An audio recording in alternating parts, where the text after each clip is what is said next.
4.2 sinikeza coordinates lika s minus 2 no 0, coordinates lika t 6 no 0, but lana the x-intercepts of the graph of f with respect to x given by ax squared plus bx plus c, and r is the y-intercept. The straight line through R and C represents the graph of G with respect to X given by minus 2 plus D. Question of this is as follows: if value of D, will the equation lay straight line, but as to the value of D, it's the y-intercept, whereby because the y value is R. But must be a straight line with function is nigwayon. Spega a point any corner with straight line graph, which is t 6 0. Should la corner kono x in the figure 6, la corner kono y in the figure 0. Then I will have 0 equals to minus 2. La corner kono x in the figure 6, la corner kono d one d. The negative 2 times 6, negative 12. Transpose negative 12 to the right hand side to be positive 12, then your value of d is equals to 12. Also, we would see our coordinates are at 0, 12. And then equation is landed CT as solid equation got f in the form of f at x is equals to ax squared plus bx plus c. Uma sibheka la i-format esinikiwe yona ye-graph sinikezwa ama-coordinates ama-x-intercept.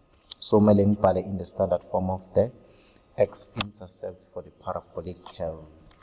Futhi kuzoba f at x equals to a into x minus x1 into x minus x2. And then x1 nalo x2 ama x-intercept asoke tholakala kule graph ka f. So x-intercept yokuqala negative 2, x-intercept sesibili 6. And then sengiyabhala ngasho ukuthi f at x is equals to a into x, negative 2 so kuzoba plus 2, 6 should kuzoba minus 6. Bese ngiyayibuza i-point elilodwa elikhona elihamba la kwi-graph, which is 0, 12. Ebekade kuyi-y-intercept ye-straight line because they both intersect at R and T. So lapha i-coordinates lika R lu 0 no 12. Isikhundleni sika x, isikhundleni sa x ngifaka ba 0. Isikhundleni sa y izofaka 12.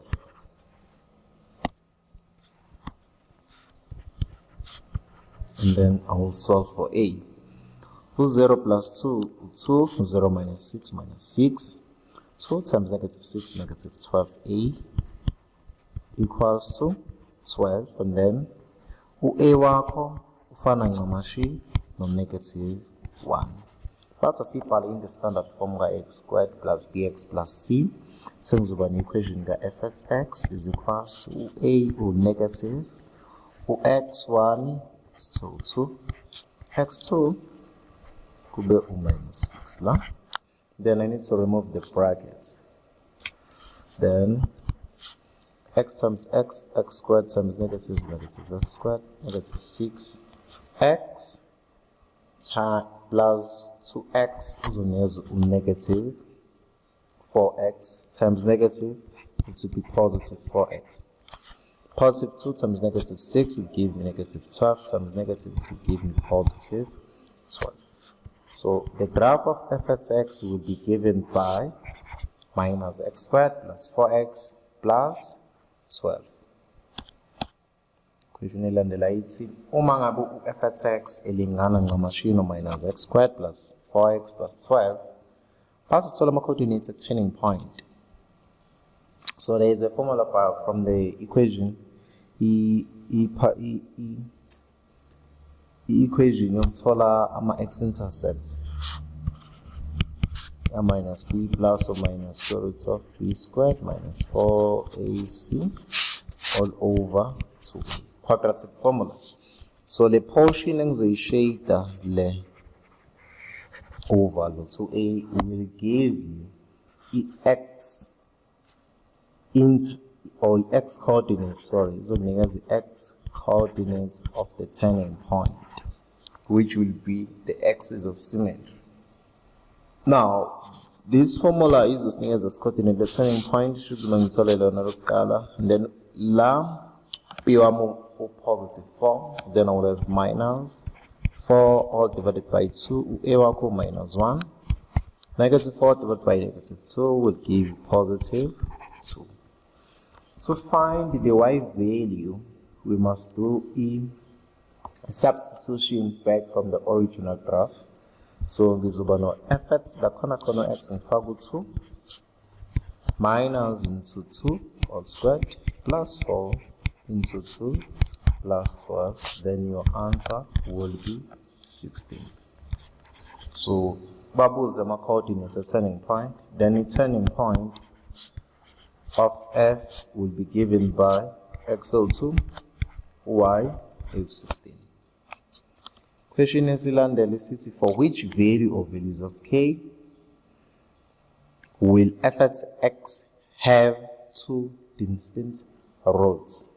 So babuza ukuthi ikuphi lapho le graph ka f uma uhambisa uline horizontal kanje izothinta kabili graph yakho. So mangihamba kanje iyayithinta kabili graph, ithinta la nala nala nala nala. So go to ithinta kabili futhi ngaze ngifika up to positive infinity. Kodwa mangithinta la ku-turning point kuphela isithinta isiba ne-root eyodwa. Ngale kwe-turning point esayithinta at all.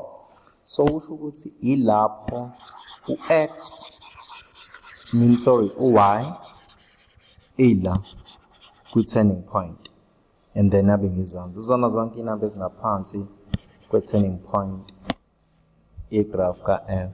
So i-value ka q leyo, that's where izositshela i-turning point.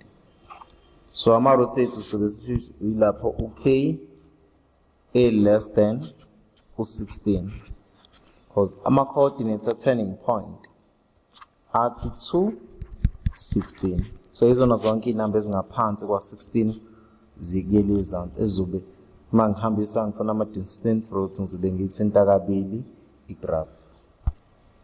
Now the last question, which is more tricky, but that determine the maximum value of h at x or the graph of h with respect to x elingana ngemashini u-3 to power f at x minus 12. So labathi u-h at x ulingana no-3 to power f at x minus 12. Igraph ka f at x ingabe ibithini? Yile bekade sinayo la ngaphezulu ethi minus x squared plus 4x plus 12. But i-maximum value yakhona ingabe yuba? A maximum value is where uthola i-y coordinate of the turning point, which is 16 ngoba igraph iyanyuka la bese iyajika la phezulu. So that's why you will receive a maximum value ila isuke ijika khona phezulu kuyi concave apho buzwa nge-minimum value. So u-16 is bigger now. So a maximum value of f at x is 16. So ega h at x yona izoba. So it's where also that a maximum value the graph ka h at x izolingana no 3 to power f at x maximum value is 16, then izobe sengiyiminus ngoba lonto ngo-12. Then 16 minus 12 will give you 4. Then 3 to power 4 will give you 81. So the maximum value for the graph of h with respect to x will be 81. This podcast was proudly sponsored by PPR Education. Podcast Partnership Recognition.